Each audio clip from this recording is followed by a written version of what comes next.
send you out a link if there's something that you miss. We'll send everybody out a recording link. And if there's something really valuable that you get that you want to share with a friend, we'll be emailing that out to you.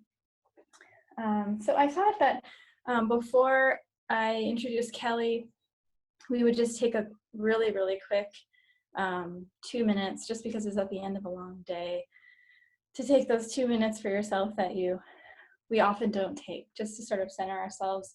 We start every call like this just to sort of check in. So why don't we just sit comfortably wherever you are, or lying down wherever you are in your house. If you want to close your eyes, you can close your eyes. If you want to keep them open, you can keep them open. Just keep them focused on one point in front of you.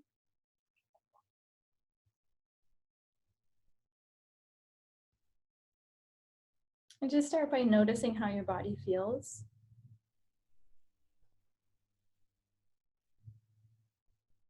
If you feel any tension anywhere, notice it and try to soften it, try to relax. You can wiggle or stretch if you need to. Noticing the temperature of the air on your skin and the sounds that you hear around you.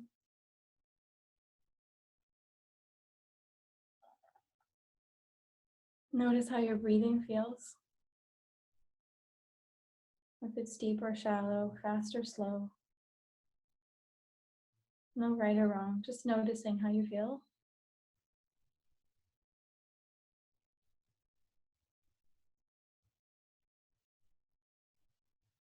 And just sort of scanning your body. Just really looking, feeling on the inside of your body. You may not have done this all day, just noticing, how does your body feel?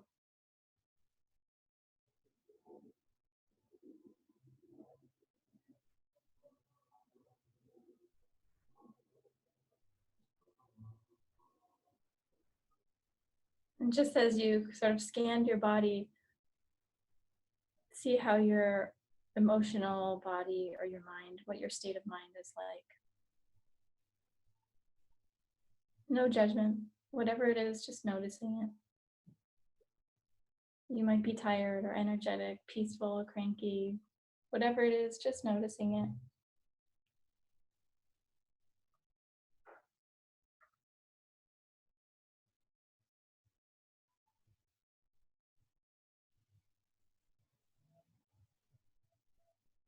Take a few deep breaths, filling up your belly full of air. Noticing how amazing it feels to breathe in and out.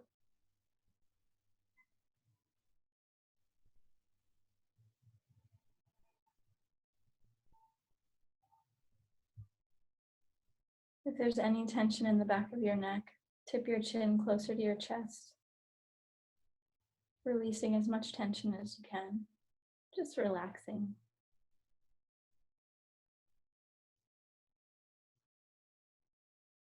Give yourself a moment to give yourself credit for all you do and all you are.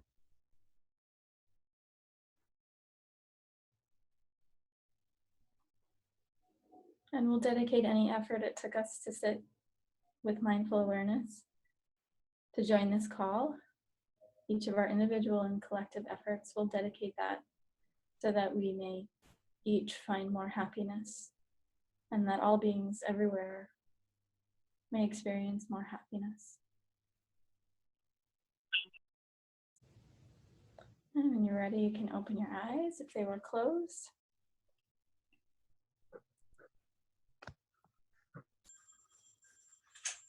And let me see, I want to see Kelly, there you are. How do let's see, Kate, can we unmute Kelly? I'm so excited you guys are here. Okay. Can you hear me, Kelly? I can. Can you hear me? Yes. Oh my God, I'm so excited. Technical success. Thank you for being here. I just have a million questions for you. I just want to dive right in because I know that people listening are going to have even more questions.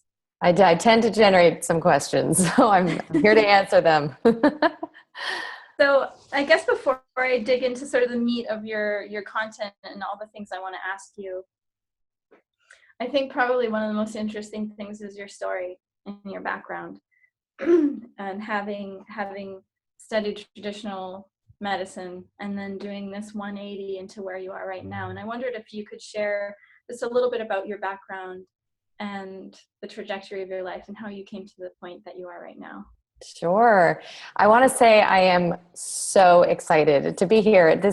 Really feels like the beginning of the kind of partnerships and sort of feminine alignment that I think is so necessary today. And I couldn't be a bigger fan of your work. I literally talk about it every day.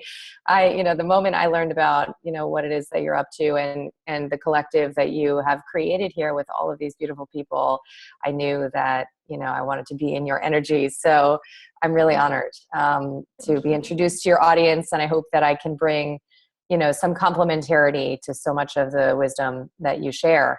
Absolutely.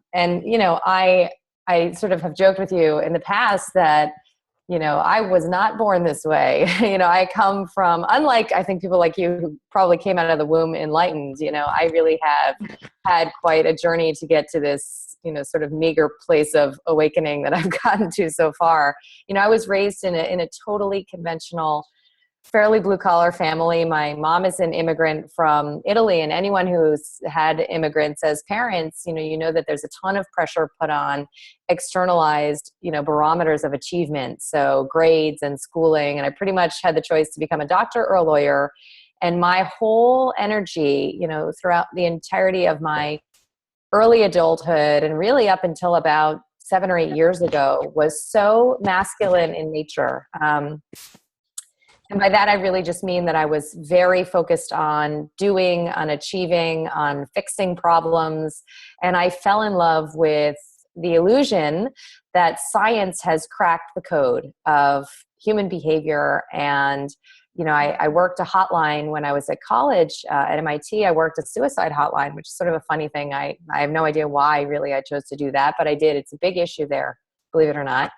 And it was supervised by a psychiatrist, clinical psychiatrist, and I had chosen to study neuroscience while I was in college. And honestly, it sounds like some fancy biological degree, but the truth is at MIT, it was like the easiest major I could possibly do. So the confluence of these things of working this hotline and studying neuroscience really left me with this illusion, like we figured it all out. We know how to help people. We know what drugs to give them. And I went to medical school so that I could become a psychiatrist. And the interesting thing is that I've always been a feminist. And again, I talked about sort of this masculine principle that was really operative for me. Well, I was a feminist in that way. I thought birth control was birth control pill was like the entitlement of every woman. I thought, like, why would a woman ever have a baby naturally when they could have an elective C-section? That seems like masochistic craziness, right? And I thought of, yeah, the HPV vaccine was like, the best thing that I thought ever happened to women.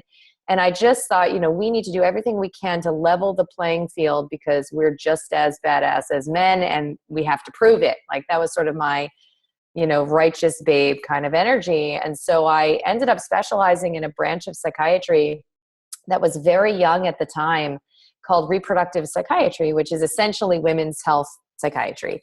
But what it meant in my specialization was that I became expert in prescribing psychiatric medications to pregnant patients and breastfeeding women. And, it really helps me to have compassion for, people who think differently about, the things that I care so deeply about. Because when I was doing that, I thought I was doing good work. I cared deeply about my patients and I thought that I was doing something, really helpful and maybe even empowering for them to help them understand that it was an option to take lithium or Zoloft or Abilify during their pregnancy. And, I've always been a science nut and a data nut, since I discovered what science even was. And I've spent every Saturday, I spend about 4 or 5 hours, literally every Saturday for 14 years, on PubMed.gov, just reading, what scientists are putting out, reading the papers that are coming out. And of course, you can cherry pick literature all day long. So that what I've been reading has changed over time, but I'm really interested in the way we're trying to understand, the human experience. And so at the time, I really thought, the only responsible way to address human suffering is with medication, and in fact, anything else is really not only irresponsible, but dangerous. I thought of all sorts of alternative medicine as being, really potential, like a booby trap for patients, to get caught in, when what they really need is to understand how to embrace and comply with their medication treatment. And so it really wasn't until my specialization, my fellowship, I was pregnant at the time.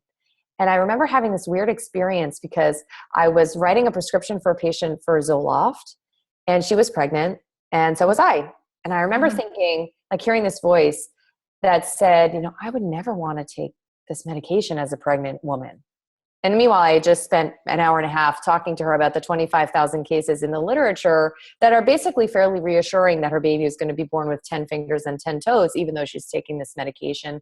And she really needs it because the alternative would be that she would be, potentially, suicidally depressed, for example. And I just totally ignored that voice because it didn't have any space in the worldview that I had created for myself. So I just ignored it. And so it wasn't until 9 months postpartum my pregnancy that I was diagnosed with my first medical problem. Up until that point, I had never given a thought to what self-care meant.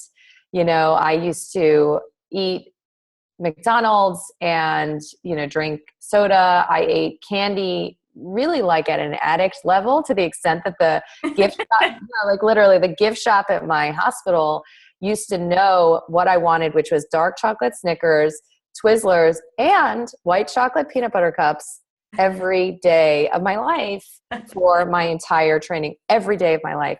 And so I had the curse of I've always been this size, like I've always been this same size. So I never gained weight, which sounds great. But of course, you have so much more latitude to trash your body. So I ate that way. I never exercised. I didn't even understand why someone would exercise. It seemed uncomfortable and like a weird way to spend your time. The idea of like meditating, it's like the word didn't even exist in my vocabulary. I dyed my hair black. I took birth control for 12 years, often for months and months at a time. So I couldn't, I wouldn't be bothered with having a cycle at all.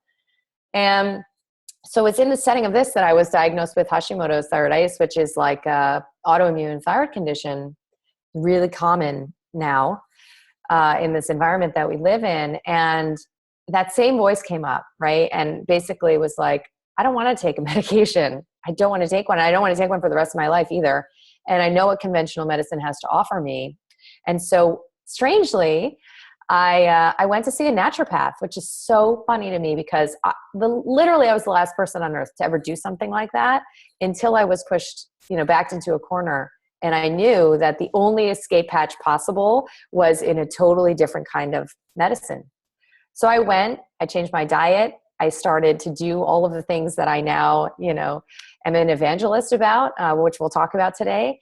And I put into remission what I had only ever learned in my training was a chronic and potentially, honestly, debilitating autoimmune condition. So on paper, my labs changed before my eyes. Wow. And I was pissed. Like my first reaction actually was like rage, because I was $200,000 in debt. I probably developed this autoimmune condition because of my sleepless nights and the stress of my training, which was like indentured servitude. And here I never learned that you could put a condition like this into remission. I certainly never learned that food has anything to do with anything. And so I said, well, what else didn't I learn? What other, sort of versions of the truth was I sold? And I went back to that habit I had cultivated of reading the literature myself. And I basically spent the ensuing 8 years unlearning pretty much everything that I have learned through my medical training. And not only does it make a whole lot more sense, what I've come upon, but the newest science, that takes a long time to trickle into education and doctors' offices. The newest science actually reflects this much more beautiful, holistic, perspective on, the connectedness of different systems in the body. I learned in medical school, your brain is up here, your gut is down there, all the parts are separate, right? They have nothing to do with each other. You go to a different specialist for each one, and you take the pills that each one gives you. And in fact, the most current science absolutely defies that kind of construct.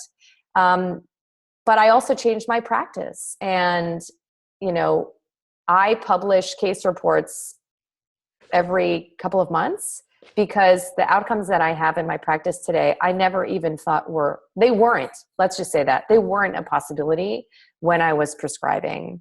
And so the only other note is that I put down my prescription pad completely. I never started a patient on a medication again, which of course is everything I was trained to do. So that was a difficult transition, but I did that because after I had this healing experience, as the universe would have it, I was given a book. And a colleague of mine who's a psychotherapist gave me this book, and it's called Anatomy of an Epidemic by this journalist named Robert Whitaker. And she said, what do you think about this? You believe in these medications. What do you think? Because what he says is we have ever escalating rates of depression the world over, right? Mm-hmm. And we also have noted that depression is now the number one cause of disability. So it's not just common, it's disabling. Yes.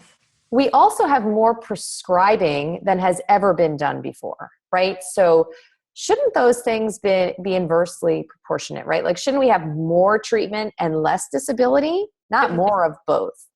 Right. Simple question. Well, he goes into really what I think is an unimpeachable analysis of the non-industry funded literature, right? So the papers that Merck and Pfizer had nothing to do with. And he basically makes a very compelling argument for the fact that medications that are used in psychiatry, whether it's stimulants, anti-anxiety medicines, mood stabilizers, antipsychotics, and antidepressants, are actually perpetuating the very condition that they seek and claim to resolve. That is like about the most provocative statement you could possibly make. But guess what? I was ready to hear it because I had already had this experience of disabusing me of so many of the assumptions that I had made. And now, we can talk more about what were some of the shocking discoveries, that I made when I started to work with patients around coming off of medication, which is now really my bread and butter every day I do. And why I committed over and over again to never starting a patient again on medication.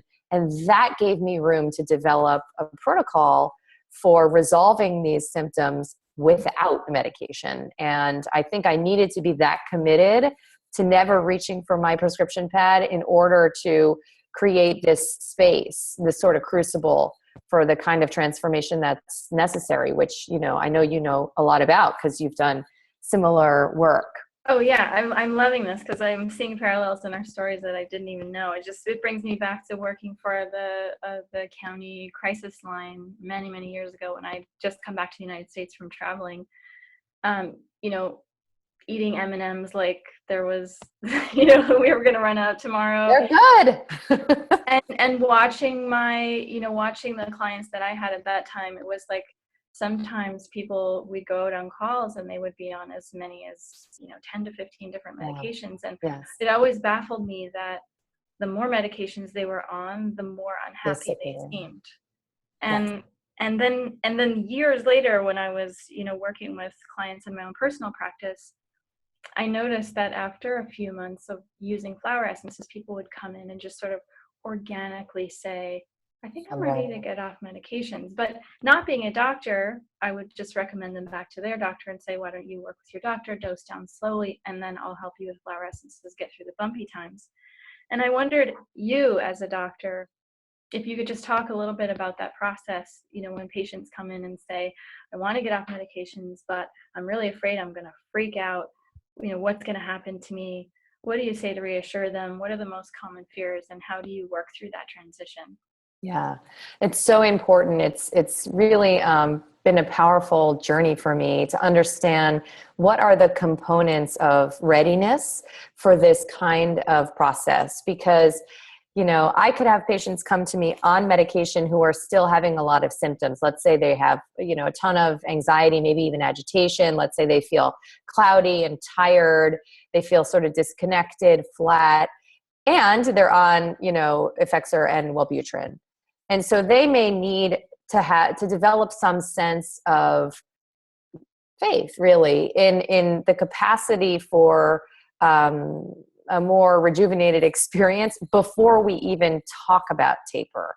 But most of the patients who come to me these days are ready to roll. Like, they've already made a decision that they want to engage in the next chapter of their life, and they know that it involves eliminating or phasing out this more dependent relationship that is a part of the pharmaceutical model, right? Because the message that you have to internalize, it's almost like a subliminal component of the pharmaceutical model, is I can't do this by myself. I need this chemical. More than that, I need this corporate industry. So that's even a potentially creepier, you know, liaison, right? So I have learned really from a mentor that I had by the name of Dr. Nicholas Gonzalez, who tragically and unexpectedly passed away last year. And I had the privilege of working with him. In my opinion, I could go on and on, but I'll just say that I think he was the most important figure in modern medicine. What this man was up to for 27 years has never been replicated in the medical literature. And I told you I've been reading it. So I've been paying attention. And, you know, he would, hundreds of patients that he treated with medicine. He was most known for his cancer treatment. Metastatic cancers, terminal cancers, hospice-bound cancers. They're alive 27 years later, coming up to me at conferences with tears in their eyes saying how he saved their life. And he did it without the use of a single pharmaceutical product, and his protocol has very much influenced mine.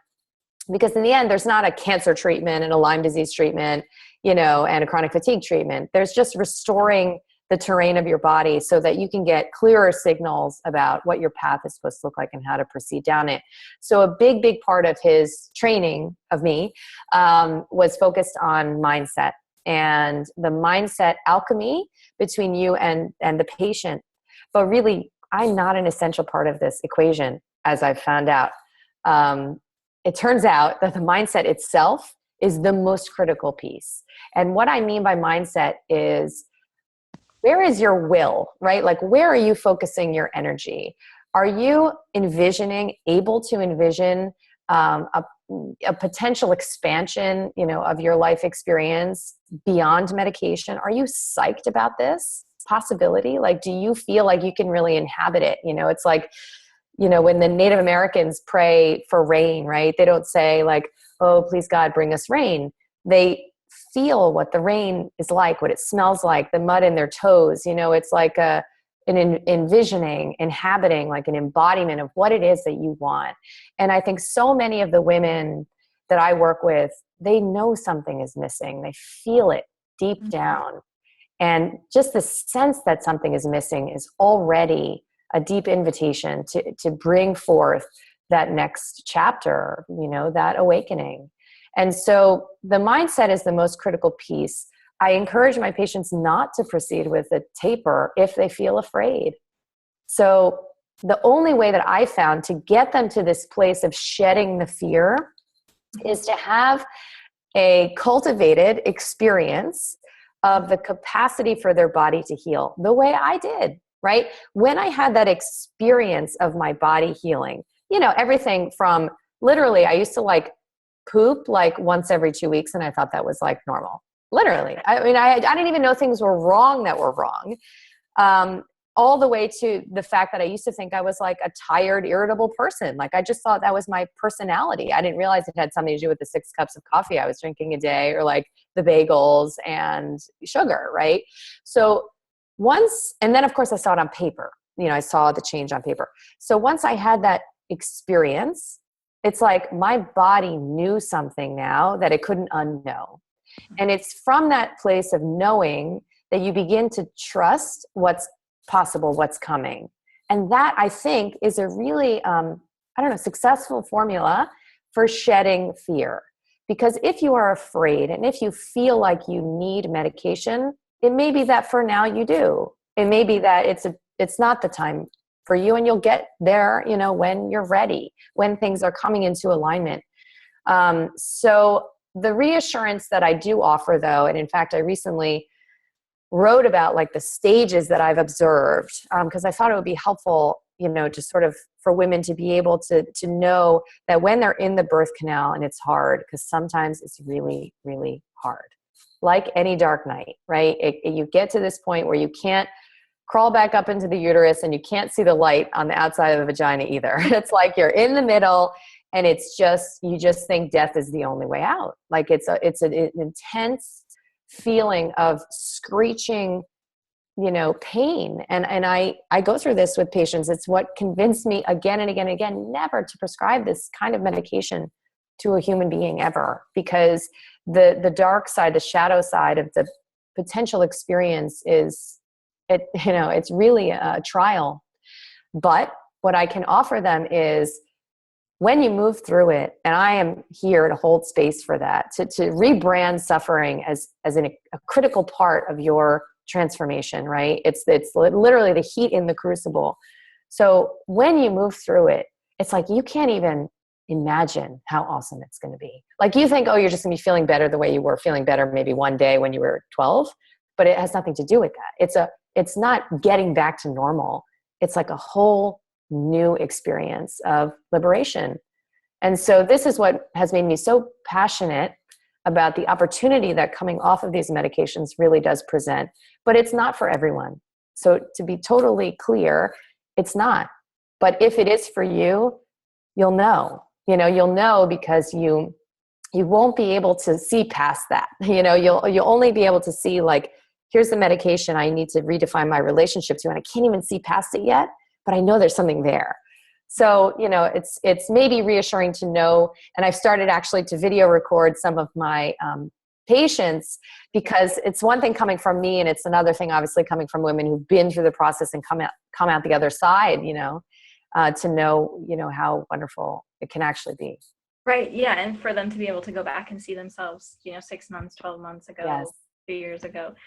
Okay. So just rewinding a little bit before we even get to that experience, what have you learned about the efficacy, or lack thereof, of psychiatric medications? And are there any drugs that we should know about that have extremely dangerous side effects, including for insomnia, anxiety? Is there anything that just, wow, people really need to know this, that you've seen in your research? Or is it everything and all of the above? I love the way you said that, because I'm not here to tell anyone what to do, obviously, right? Look how much my mind has changed, right? So you have to take with a grain of salt what I am saying, and only see if it resonates with something that feels sort of true for you, right? So, when you say, what should people know? That's what I feel most passionately about, is informed consent. I feel that once you know all that the literature shows, and what it doesn't, it's not able to really answer, let's say, then you see what's right for you.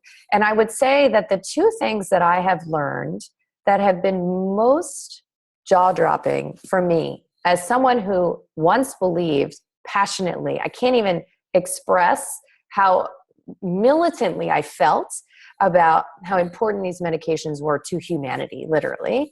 Wow. I really felt like, and I think I was a good prescriber. I knew all of their purported mechanisms and paid close attention to what little science we did learn about them.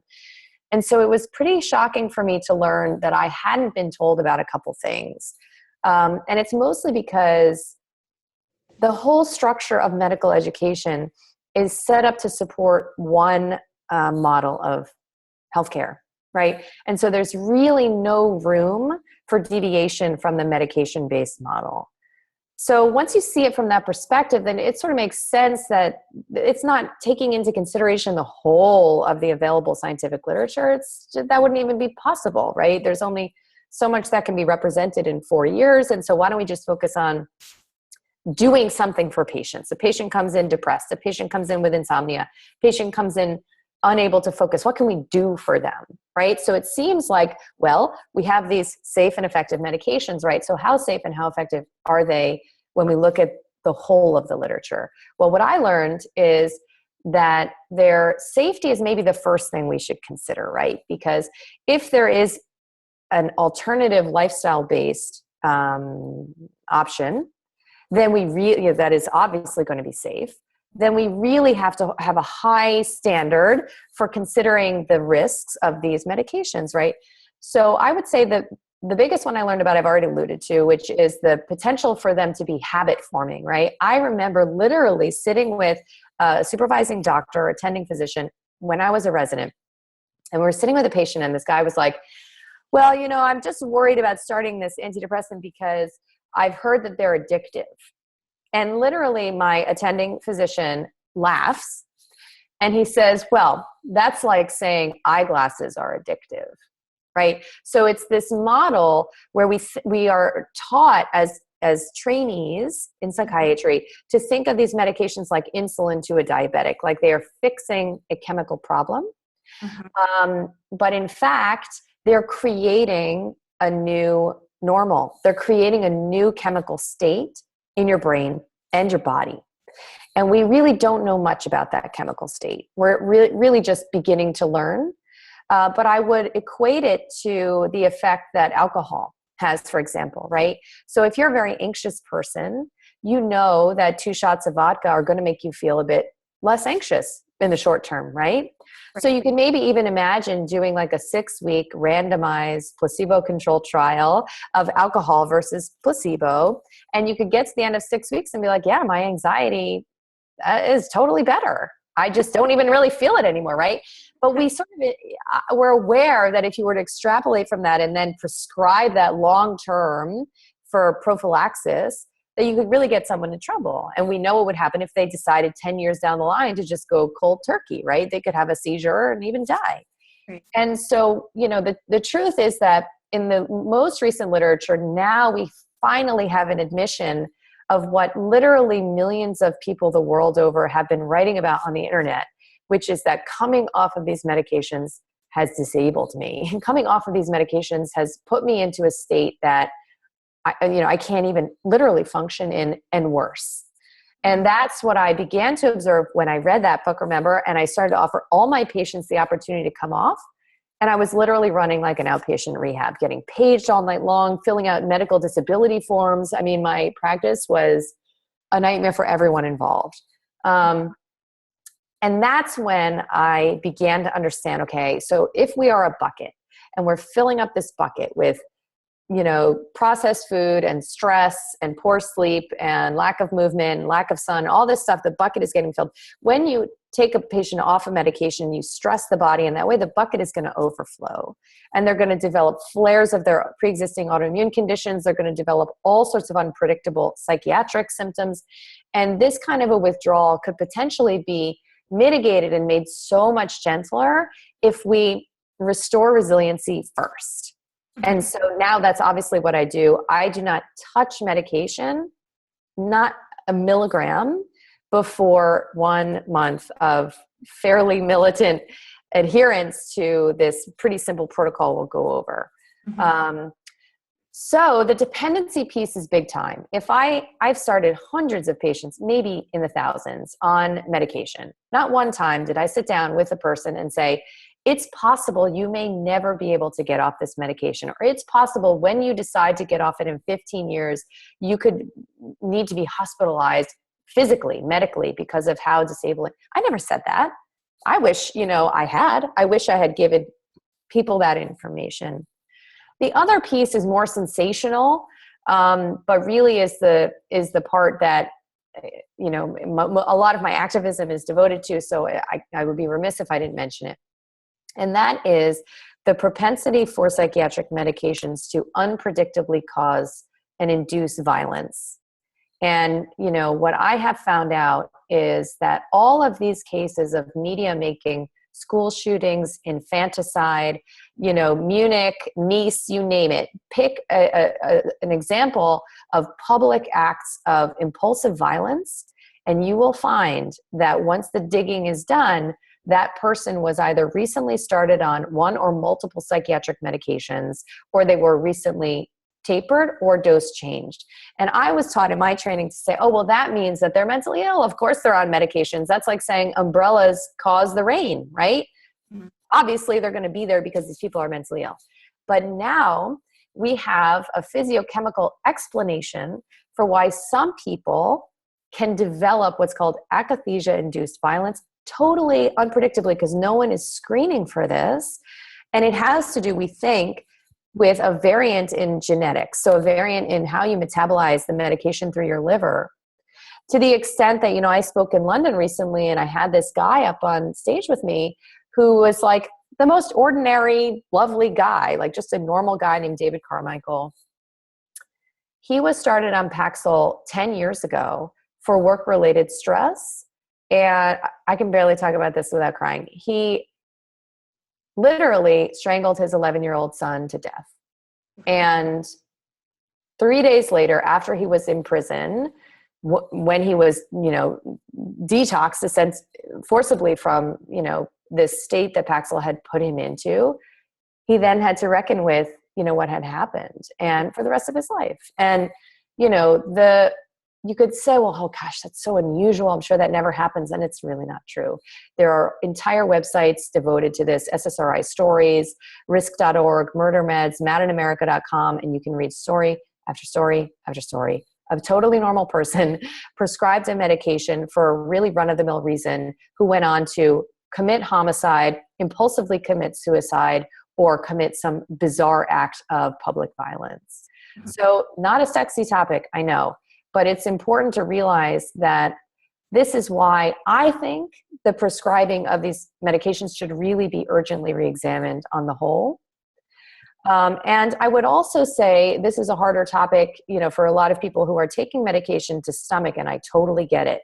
But the efficacy you asked about is really pretty concerning, because what I then began to research was, the data out there that supports the claim that these medications are riding a placebo effect. And every time I lecture, someone gets up and they say, well, I don't care what you say, Zoloft saved my life, or my aunt is only alive because of Paxil. Sure. And I'll say, I'm sure that on some level that's the case, but the truth is the direct-to-consumer advertising and the way that we get educated by media about what these medications can do for us to fix our chemical imbalances has literally programmed us to have a healing cascade when we take them, and we feel the side effects, and then our brain says, oh yeah, I'm healing, right? Just like that commercial said I was going to. And we know this because of really a mountain of literature at this point that describes something called expectancy and the role of what you think. Remember I was talking about mindset? Mm-hmm. It happens here too. The role of what you think is going to happen and how that literally determines what is going to happen.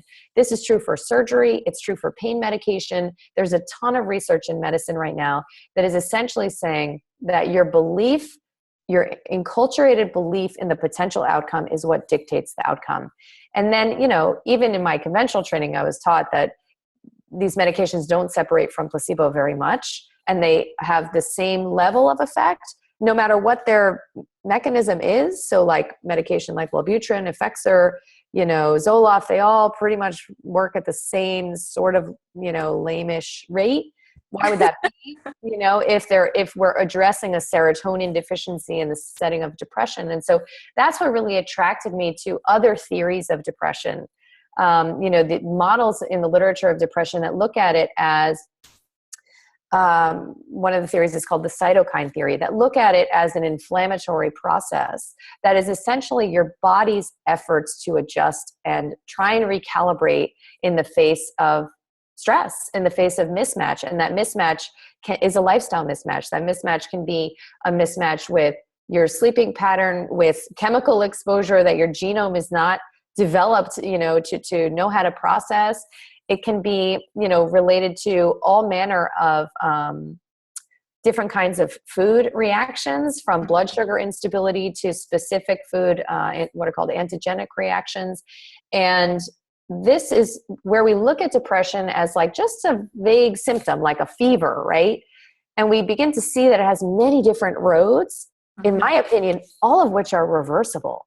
So if that's possible, well, then you might say, many of my critics say, well, this is fine for like the walking wounded or whatever, like the worried well, you know?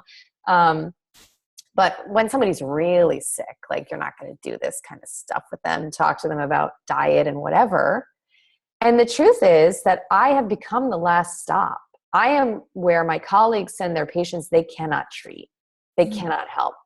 My patients are extremely sick, psychotic, suicidal, you know, struggling with all manner of comorbid health, you know, physical health problems. And I have, you know, again, now begun to write up for publication, et cetera, document over and over again, had patients have complete reversal of symptoms within 6 months.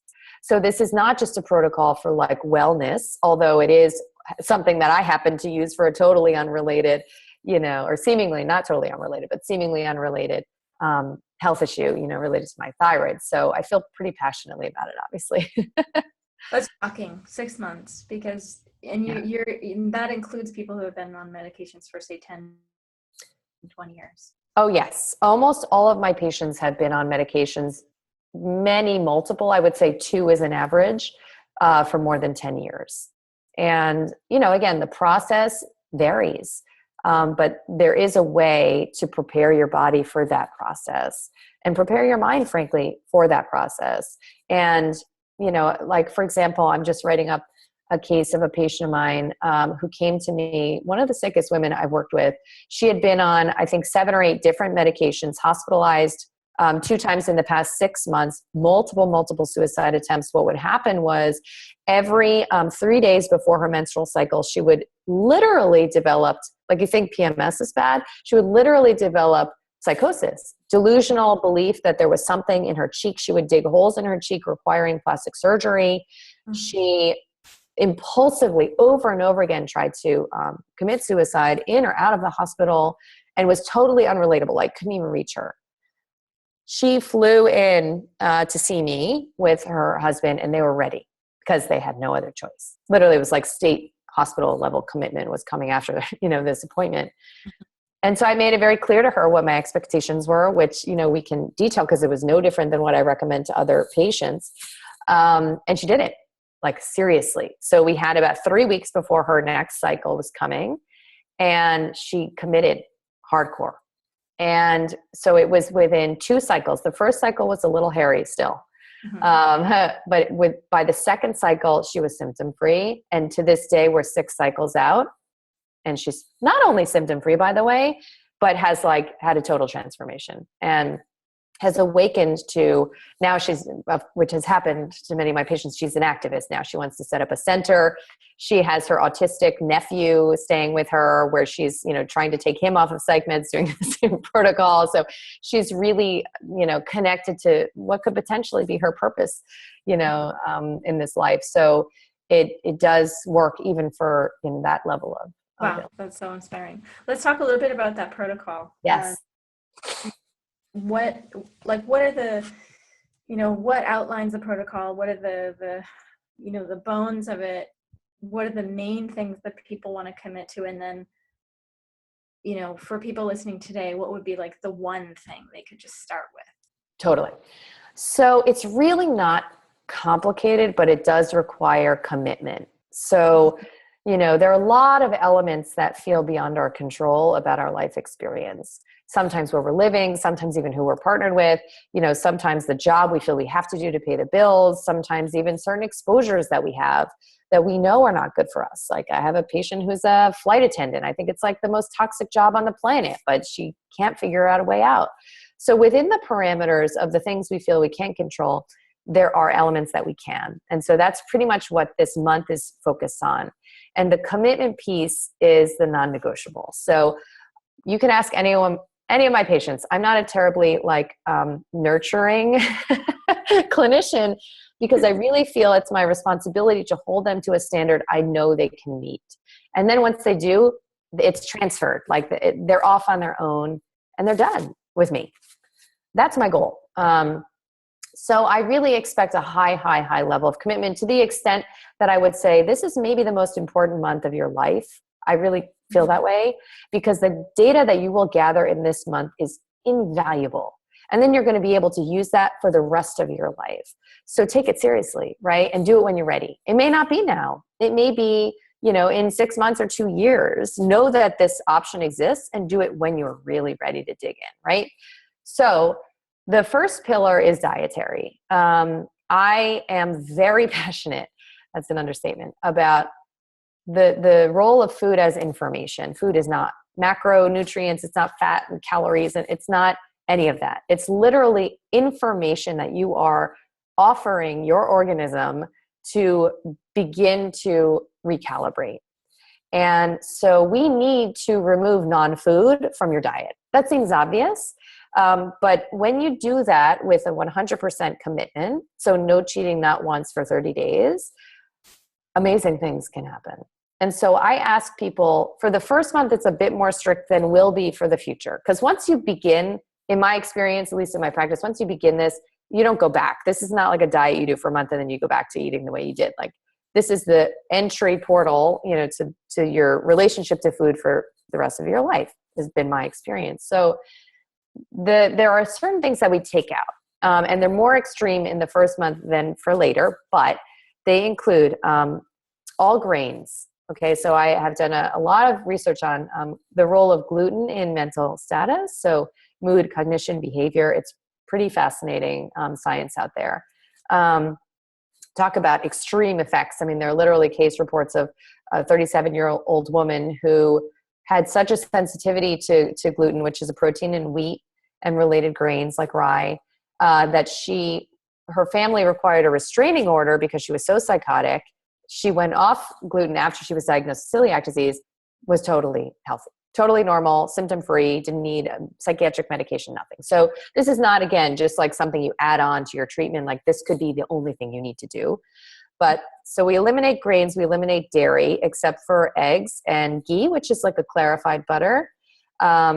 This was a very hard one for me because I probably ate cheese and dairy products like 4 times a day, and gluten. Like, pretty much that's all I ate for my entire life. So I have done this. I know how hard it is. And I will tell you that the first 10 days are challenging. Challenging how? It can be challenging because you literally can feel like you have the flu. It's bizarre, but common, depending on how much you're eating. Okay, so grains, dairy, we're actually taking out white potatoes and legumes, which is like beans, soy, and peanuts. And the reason we're taking out those is because those are really powerful starches that we want to use to our advantage later on after we've done some gut healing. And we know that the microbes and bacteria in your gut are primed to be fed, right? We don't necessarily want to feed that microbiome in your gut that has been subsisting on a processed food diet, right? So we want to clear the slate and then reintroduce it. So we're taking those out. We're taking out processed sugar, which is basically anything that has sugar in the label. It does not include fruit, honey, maple syrup, molasses, coconut sugar, things that are sweet that exist in nature that way. Like, you put a hole in a tree and maple syrup is like that, right? Like, you eat a honeycomb and the honey is like that. You don't have to do anything. Agave, for example, on the other hand, is highly processed. So we want to sort of just look at sweet that's naturally occurring. That's totally fine. So we're just looking at sugar. We're going to take out, these are really tough ones I practice in Manhattan. These are major points of resistance: coffee and alcohol for 30 days. Okay. Then we're going to put back in a lot of stuff. Okay. So water, filtered water. I'm passionate about water filtration. It's so critical. In Manhattan, we have fluoride, chlorine, 600 disinfectant byproducts, particle doses of pharmaceuticals, glyphosate from Monsanto's Roundup. Like, it's a mess, right? So you want to invest in a filter. You can have fluoride removing filters that are like $60 countertop filters, all the way to a reverse osmosis system where you get a dedicated tap. But rehydration is critical. You can't imagine how many simple, sort of cures there are to complex issues, and hydration is one of them. So half of your body weight in water a day. Often I'll just tell people to drink 2 glasses before each meal. Just chug it, because that's actually ancestrally what we used to do. We just used to chug water when it was available. We didn't have like our sippy cup, of water that we walked around with all day. Salt, natural salt is really important. Most of my patients have endured long stretches of chronic stress. And one of the hormones that is depleted is called aldosterone. It manages your salt balance. And so replacing natural salt like a sea salt or Himalayan salt can be almost like quick cheat. There's some foods like umeboshi plums, if you've ever seen those Japanese. There's some like sort of foods that have that reputation because they are naturally that way. And you'll know if you like them, it probably means that, you know, you're dealing with this kind of adrenal exhaustion, so to speak. And then we're looking at the inclusion of animal foods. So I was a former ethical vegetarian, and some of the hardest news for me, so I told you about a lot of hard news for me in this process, but really one of the hardest points was understanding that my own healing required the reincorporation of animal foods, that I couldn't have gotten there without it. And specifically red meat, right? So many people who are coming from veganism or vegetarianism will say, well, fine, I'll try it out for my, you know, bodily healing if I don't have to go that far. But it has been my understanding that the cohort of patients that I work with who struggle with depression, and this was confirmed and corroborated by my mentor's work, are what are called parasympathetic dominants, who actually run naturally alkaline. And so the acidic foods, things like apple cider vinegar and red meat, are actually uniquely therapeutic to the extent that I save all of these emails that I get from my patients, because it's over and over and over again comes back to me that when there is an initial resistance to including red meat, it takes me often a couple months to get people on board, understandably. And then once they do, it's like everything changes. Their fatigue is gone. Their thoughts are clear. All of their metabolism starts to shift. And you'll know if you're meant to heal in this way, right? Because some part of you will say, okay, let me try it. And then once you do, and of course, it has to be mindful, you know, it has to be from a pastured source. It has to be, I think it should be something that you have some sort of a sacred relationship to. So whether you sit down, you know, for 30 seconds before you eat and think about, you know, how that animal lived its whole life for you, you know, literally for you, that you're in this dyadic relationship with this creature, you know, the way Native Americans, you know, related. They ate animal meat all the time, and they had that kind of relationship. Of course, we're not procuring it, so there's a missing step, but, you know, do what you need to do to make it feel like something you can integrate, because it's been my observation that it's a pretty important, if not critical piece. Let me just jump in really quick, because I could go on for all day, and I'm realizing we're going to run out of time. So before as you guys are listening, if you have questions, send them in the chat to Kate, and that way she can sort of go assembling them and seeing how many questions there are. Because if there aren't very many questions, we'll just keep going, because this is fascinating. And if there are lots of questions, then we'll just dial it back a little bit. Sounds perfect. And I can summarize this in like another couple sentences too. Oh, no. I love it. I mean, how many pillars are there? 3. Oh, awesome. Okay. So why don't we just keep going? And if anyone out there has questions, just start typing them in the chat window to Kate, and she'll be monitoring that. And then we'll just keep going. Cool. So part of the reason why the animal food is important, and why natural fats like coconut oil and ghee and egg yolks, even raw pastured egg yolks, are important, is because a lot of what my patients come to me with is anxiety, agitation, brain fog, sometimes even panic attacks. And all that's going on is blood sugar instability, right? It's literally something you can resolve in a week to 10 days if you're including the right kinds of natural fats. And again, the animal foods is a shortcut to that. You can get some distance with vegetarian sources, for sure, coconut oil being the most powerful one. But I would say you asked for like one change, and one of the most powerful changes is changing your breakfast. So I, you know, actually have, and we can share this with you, a video and an easy recipe for a smoothie that most of my patients use. That is, you know, there's no kale in it. There's none of the obvious, you know, sort of like suspects, but it's really a lot of natural fat. So it's coconut oil and ghee and egg yolks and nut butter. It's collagen powder, and then it's any fruit of your choice. So I like cherries, cocoa powder, coconut water. It's like totally delicious. It tastes like chocolate milk. And you might find that you have a stability of your energy for the greater part of the day because of this simple change from granola or a bagel or toast or waffles or pancakes or whatever, muffin.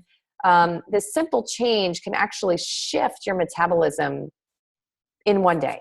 So that's a very easy fix. Just start with breakfast. See how you feel. Play around with the cause and effect. Love that.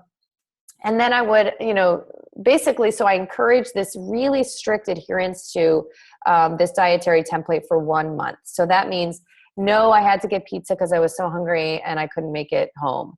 No, I had a bite of wedding cake at my friend's wedding because she's my best friend. No, I went to my toddler's birthday party and, I ended up eating some, goldfish because I was starving. None of that. Again, because we want a clear signal of data and information by the end. I don't want you to get to the end of this month and feel like, I don't know, that was okay. I want it to be like super clear. You feel like a different person. And now we need to figure out why. Now we need to figure out what were the components. So when we reintroduce coffee, do you feel jittery and super tired 7 hours later? If you have a cocktail on day 38, do you have disrupted sleep that night? Then at least you have that information and you stop thinking it's your broken brain chemistry, right? That's going to lead you down the path of papering it over with medications. So, okay, so that's the food piece. Then I ask people to begin a meditation practice. I'm sure most of the women listening already have one, which is beautiful. Most of the women I work with do not. So I ask them to begin with 3 minutes a day. I am a zealot about Kundalini yoga. I did mindfulness-based meditation, tried to for a couple of years because, again, I was following the literature on it. And I personally am too high-strung. I just always felt like I was doing a bad job at it, like I wasn't getting anything out of it, and I never committed to it. So I find Kundalini yoga is really powerful for people who otherwise struggle to meditate. Why? Because it gives you a lot of stuff to do. Like one meditation I often recommend is called Meditation for Health, Energy, and Radiance. And you clasp your hands like this. You breathe in through your mouth, an O-shaped mouth, which stimulates your pituitary. And then you breathe out your nose. So your focus is up and in, and you don't even have to do anything with your mind. If you're thinking about if you can, think about like what you have to buy at the drugstore while you're doing that, it's totally fine. Because even the mudra, even the breath pattern is already doing something. And if you do it for 3 minutes, you'll likely feel a bit different by the end of 3 minutes of your life, just doing that kind of simple meditation. So I could go on and on about Kundalini, and I won't. But I ask people to commit to 3 minutes a day, every day, no excuses. If you're getting into bed and you forgot to do it, sit up and do it. Just do it. 3 minutes. It's not, going to compromise your lifestyle.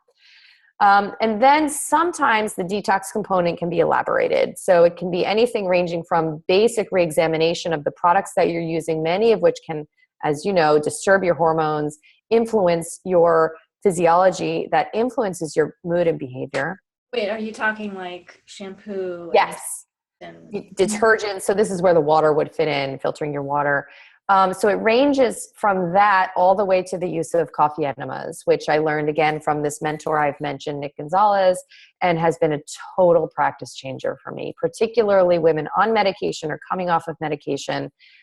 Often the hardest part is getting people to try them one time because it sounds so crazy or some weird fad, wellness fad. But my patients, to a person, once they try it once, it's like they're sold. I don't need to say another word. Most of my patients do them every single day while they're going through this process voluntarily. So that's a very powerful tool. And, sometimes we talk about the role of exercise. Again, many of my patients are already exercising, sometimes even not in a healthy way. But if they're not, I ask them to begin with 20 minutes a week just to begin sweating. And it's easiest to do like a high intensity, low volume exercise, like jumping rope or on an elliptical where you push yourself for 30 seconds to get that sweat going. And then you recover for 90 and you do that cycle 8 times, 20 minutes. So I'm into like bite size, introduction of a lot of these things that you can commit to because the commitment piece is the most relevant part. There were two questions, Kelly. There was one was in the smoothie, did you say raw eggs? And the second question was what kind of enema? And that was coffee, right? Yeah. What, say what? Yeah. So the smoothie does have raw pastured eggs, the yolks only. And, listen, we could get into how pasteurized eggs are probably even more problematic, just like dairy, with setting up an opportunity for certain kinds of bacteria to proliferate. But the truth is, either you feel like you could trust your food in this way, or it feels creepy to you. I've been eating raw egg yolks for 8 years, every single day of my life. I've never gotten sick once because of it. I don't, I certainly couldn't guarantee that I don't know where people are sourcing them, but know that if you know your farmer, or it's a pastured source, that it's, somebody reminded me, remember that chain Orange Julius? There used to be this like chain, right? And they used to put raw egg yolks into their run-of-the-mill conventional drinks. So it's only recently that we've become scared of food, and we've become scared of it for real reasons, which are related to the way corporations have to treat these foods in order to make them shelf stable. That actually creates the opportunity for them to become pathogenic. So yeah, it's raw egg yolks, and the enemas are coffee enemas, which basically stimulate a powerful detox reaction in your liver and are particularly helpful, for pretty significant illness, whether it's cancer all the way to psychiatric medication taper. Wow. So you have dietary, meditation, detox, and exercise. Yeah. Right? Yeah. And the critical piece too is that this is something, it's like you think of yourself like your own science experiment, right? Like, so you're going into this and you want to see what's possible, right? Because if it feels like something you're trying to jam into the rest of your life and it's just a burden and a pain, it's not the time. So just know that there's also going to be a time where this is right. And I don't know if anyone out there noticed, but if you look in the chat window, Kate shared the links that Kelly was referring to. Okay. The smoothie and the enemas. And I'm saving those links too, and I'll send them out with the recording. That way everybody's got them. Okay, great. Let's see. So we have a couple more minutes. I just wondered if you could talk a little bit, Kelly, about the protocol and your new program that you have. I wondered if you could explain to everybody how people, so for example, if I wanted to do your month-long program, but I'm not a patient of yours, or I'm not close enough to see you in person, how can I sort of have the experience of that month and have support, but from wherever we are in the world? Right. So does your vital reset fulfill that? Yeah. So fundamentally, I am an activist. I'm here to change things. I feel like I wake up every day and I have to figure out what it is that I can do to begin to change the conversation about women's mental health and about how we relate to our bodily experience, how we relate to suffering. Can we make room? It's an amazing thing. Like, literally, I was thinking the other day about the fact that tearfulness, like TEAR, right? Tearfulness, crying, is literally a pathological symptom in psychiatry. It's a problem to cry, right? So we don't even have room to have a range of human emotions. And that's not to say that people aren't suffering and struggling in real ways. I've told you I work with these people. I know what it can look like. But we have to begin to create a space for women's emotional experience. Okay. So I am working to do that. I thought that the way that I was meant to do it was one woman at a time. And I thought that I was an important part of that alchemy. Right. And then I developed a waiting list, because in Manhattan, it's also, everyone has a psychiatrist, fine. But, in this particular niche, like, it became so in demand, I guess, that my waiting list was 2 years long. And I began to struggle with that. I didn't know what to do with that. And first of all, if I ever called the doctor's office and they were like, oh, it's going to be 2 years, I would be like, kidding me? Get out of here. That's offensive. So then I thought, okay, so how much of this can anyone do? And if I could tell a woman something before she even spent the thousands of dollars to come into my office, what would I tell her? Like, get started on this on your own. You don't need me to do it with you, right? Right. So then I wrote this book called A Mind of Your Own. And I wrote it for that reason, because I wanted to condense all the science I was just talking about. And then I wanted to give you what I would tell a woman to do in the 30 days. So that's all in there. The challenge is that sometimes, first of all, a lot of people don't read books. And second of all, a lot of people can't translate the written word into behavioral change. Like it's a leap for some people. And so I started to get that feedback. Like while a lot of people were reading the book and implementing the changes and coming off of medications totally on their own, having major shifts, there are other people who felt like they had more questions than answers. And so, I actually began working on this around the time. So 3 years ago, I started writing that book on this course, like an online program, and it's called Vital Mind Reset. And the point of the course is to walk you through each day of 44 days, the first couple of weeks of which are actually just about mindset, like getting your mind right before you endeavor, and walking you through it. Like if you need that level of handholding, which I would, most people do. And we just finished the beta launch in June. And I was actually really skeptical because I didn't know how well this could translate to like an online platform.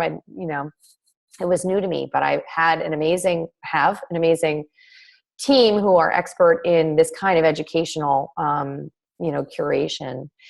And it was really shocking. Like I remember literally in the end of June, sitting at my kitchen table and literally crying, weeping with the feedback, because we had just gotten the feedback and testimonials from this course that like I never knew it was possible. Like women just like popping awake, because of it and having major transformations. I had one woman who now is like an advocate.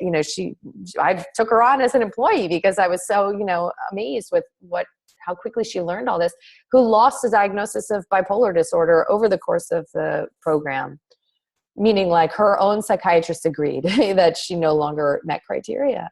So it's helped me to understand that women can do this by themselves. It's like so many women right now on the planet in this moment they just need like a little tap, like a little, and they're ready to go. And they're ready to come into who it is that they are ready to become. And so in many ways, that's what this is. But it's really a reflection of the material that I have available online for free in my articles in the book. And then this is sort of like if you felt you needed a higher level of participation. And I honestly think one of the most valuable elements of this course is the Facebook. It's a private Facebook group that, social media is a struggle for many of us. Like it's a toxic place. It feels like a donation of our energy to the wrong space. But I have to say, I have been really moved by what is possible in a digital space, because the community that it's like so many of the chat rooms and communities around coming off of psych meds, for example, are really toxic places. Why? Because people are injured. They're angry. Remember how like rageful I felt? Like that's a really common emotion, and it's hard for some people to be around, and it ends up being sometimes a really negative incubator. For whatever reason, this Facebook group is like one of the most beautiful places on the internet, in my opinion. Like I hang out there, like just to watch like people support each other. It's really beautiful. And, I'm sure that, you have cultivated that experience for your audience as well, because there is a certain kind of consciousness that you can bring to a digital space, and then it becomes really a space of healing. So that I think is the greatest value proposition. Actually, I've been like a bit disturbed that I don't offer that to my own patients. So in many ways, it's like, a more meaningful offering, than my consultation, which at this point has really ballooned to reflect how limited my time is. So, I would be really interested, to see how, women who are coming from the consciousness that you cultivate would receive this kind of information. And so, we'd love to offer your audience $100 off, for a couple of weeks to see if, it feels right. And I think it'll be pretty clear if it does, because it'll feel like the lights just turned on, what otherwise was maybe a bit of a dark street. And so I find that maybe that's one of the reasons the Facebook group is so great, is because like all the people, the right people are being called to it, you know, like the people who really resonate with it. They just needed the structure for, you know, this kind of unfoldment. And, you know, your products and your line are a part of, you know, what we ultimately offer as resources, because I witness that towards the end of the process, and sometimes it's within that short period of time, but sometimes it's a longer journey. Like for me, I wasn't ready for flower essences probably for 7 years of my process. I took fistfuls of supplements, you know, and that this kind of energetic medicine, whether it's one-on-one healing or homeopathy or all sorts of, you know, technologies that use and work with electromagnetic fields, that this kind of medicine, in my opinion, is the medicine of the future. And you almost graduate to it once you have moved through the stages of allopathic medicine, you know, conventional alternative medicine, and then you sort of can move to being so much more receptive to the gifts of, you know, of something as, you know, potentially powerful as flower essences. Is very cool. At the same time, like taking flower essences for the last over 15 years, there's always something I can do to tweak. I'm always looking for like, what's the right diet? What something isn't right in what I'm eating. You know, it's everything, right? Yeah, you have to be doing everything. And I feel the same way. Like what I have found personally, having been on this protocol myself for 8 years now, was missing was, again, and you know, I've relished, you know, what I've learned from you, because it's the complementarity of these different spaces. I work with a lot of yoga teachers. So in the Kundalini community, I have had droves of women come to me who I think of as being, you know, at the pinnacle of spiritual enlightenment. And they're coming to me telling me that they're feeling tired, they're feeling foggy, they can't even sit in you know, cross-legged position because they're aching all over. And I realized that it's everything, right? It's like all the pieces have to come together. You have to honor the organism. You have to respect your mind, your space, and use it in the service of your soul. And then you have to create energetic support. And some of that can be community. Some of it can be, you know, your daily practice. And certainly working with, you know, the gifts of nature is obviously something you've been, you know, gifted with. So it's everything. And that's what's so awesome about, again, coming together, I think, in these kinds of inter-community conversations. And I'm so, you know, really, again, honored to be here. And I've seen the program. It's amazing. It's really well put together. And if some of you are out there and you're listening on the phone and you didn't get to see the link, I'm just gonna give you the link to the program. It's Kelly Brogan, Kelly, Kelly Brogan, BROGAN, MD.com/LOTUSWEI. Lotus like the flower, and WEI. So kellybroganmd.com/LOTUSWEI. She's so generously offering $100 off. So that's wonderful. Thank you so much for your generosity and for being here tonight. There was one question that came through, and that was in regards to men. Do you have any men taking the program? I imagine that it's going to work for everybody the same.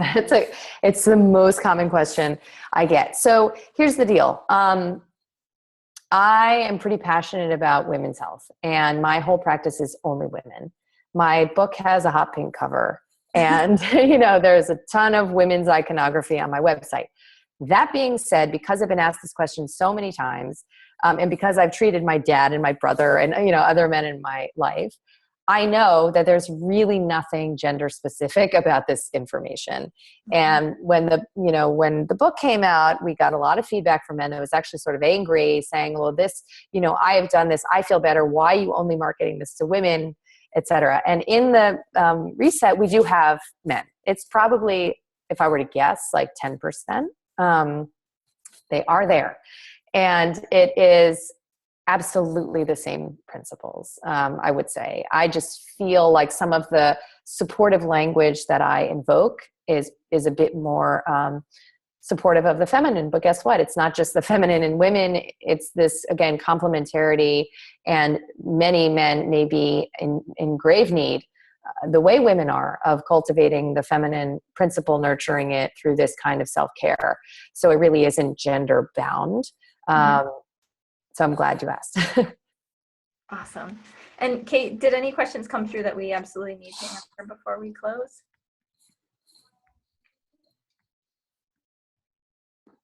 Sorry, I'm muted. There was just one question that just came through from Michelle. She's a health coach, and she is just wondering if if you have any programs or if you know any that provide training in order to support others.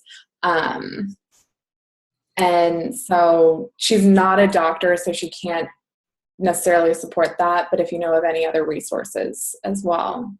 Yes. So there are a couple of search engines, and on my website, I have a resources page, and on the resources page, we have referrals. So if you're looking for a doctor who can prescribe, who would be supportive of this process that you would be, sort of creating for your patient, it would most likely be someone who is a naturopath, functional medicine doctor, chiropractor. It absolutely does not have to be a psychiatrist. In fact, for the most part, it probably won't be, because there just aren't very many who are trained in this way. That being said, even if you don't prescribe, you can go the lion's share of the way with your patient, just preparing them. The way Katie was saying, like, her patients would come to her and sort of organically request that be something that they begin to explore. And these tenets are, again, how I prepare all of my patients, whether they're coming to me looking to avoid medication, whether they're on meds and feeling not well, or whether they're looking to come off meds. It's the same exact protocol. So if you could get on board with these principles, adapt them in your own way, then you're really putting people in the best position.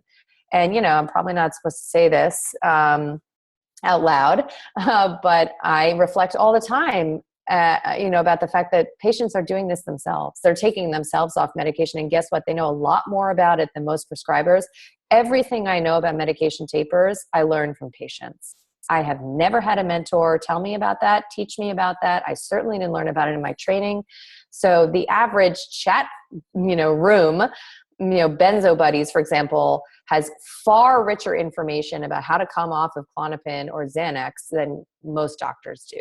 So, that I don't know what you're going to do with that information, but the truth is that there are very few experts in this arena. And so in fact, we have a whole module I should mention in Vital Mind, which I didn't get to elaborate on in the book, but I have written about online on my blog, about what I have learned about tapering medication. What are some of the principles? One of them is that most often you'll have to use a liquid preparation or a compounding pharmacy in order to get these teeny doses that you need to work with to make this a seamless process for yourself. Not everyone requires this, but you'll know if you do after what I call a test dose decrease of about 25% of the dose. If that's cool after a month, you probably don't need to go that painstaking route. But if it's not, then you've sort of bought yourself what, believe it or not, can be a multi-year process. But it's okay, because if you start now, it's better than starting in 10 years from now. At least you've got that process mobilized, right? So that in itself is a whole nother, webinar, the topic of how to taper. But I do think that there's a good amount of information. I interviewed patients. I interviewed the experts in that module, basically came up with my pearls, that I've collected from these experts. An incredible program. Oh my God. So it's the Vital Mind Reset. You guys, we're going to send you an email after this full of all the resources that Kelly went over. So you'll have all the links and all the information. I can't thank you enough, Kelly, for being here. Oh my gosh. Total pleasure. I could listen to you all day long. Oh my God. Amazing. Tell my family that, because they find that hard to believe.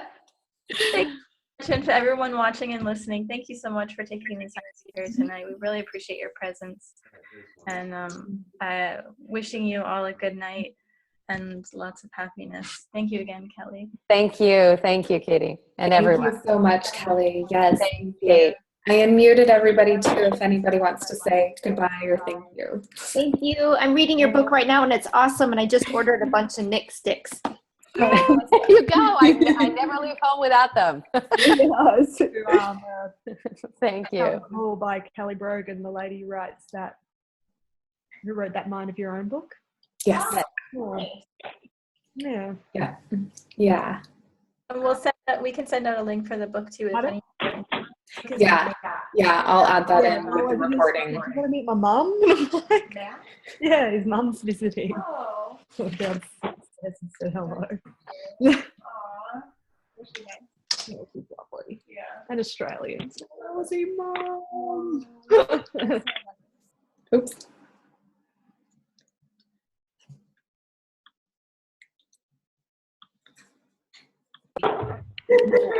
Okay. All right. Well, that's everything. Thank you so much, Kelly. It was such a joy to Thank you. Bye, everyone. talk to you. Bye. Thank you, everybody. Bye bye. Yeah, just like